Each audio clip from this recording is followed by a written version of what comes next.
Je suis allé à l'hôpital, j'ai vu des gens qui étaient couchés là, qui n'arrivaient pas à uriner. C'était un problème de foie, d'intestin, de poumons.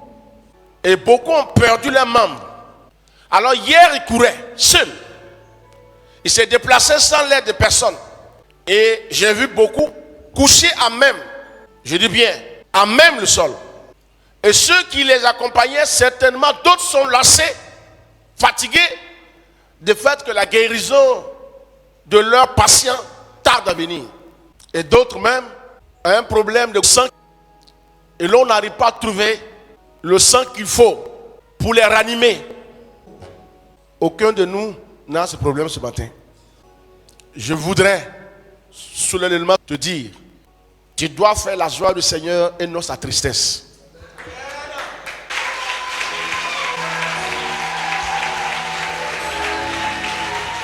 Ceux qui sont dans ces états-là n'ont rien demandé pour être à ce niveau-là.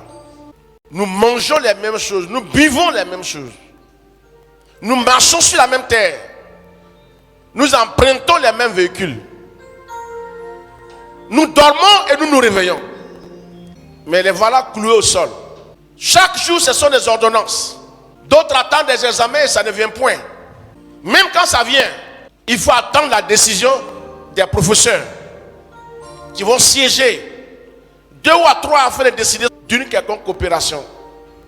Alors, pour 1 minute que Dieu te donne de respirer, sois-en reconnaissant. Et quitte ton état de délabrement, afin que le Seigneur se glorifie de t'avoir donné la santé.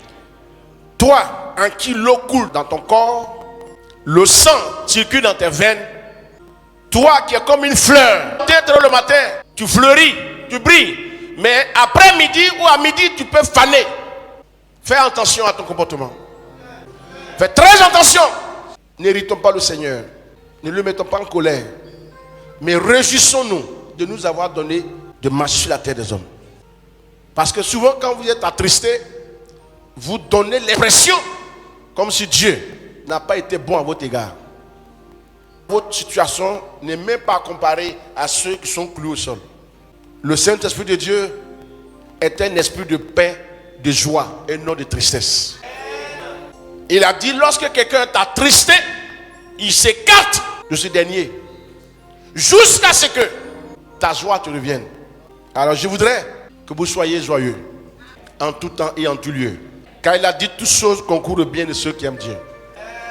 Si tu connais cela, ne laisse personne t'enlever ta joie. Beaucoup sont partis hier, on les a enterrés.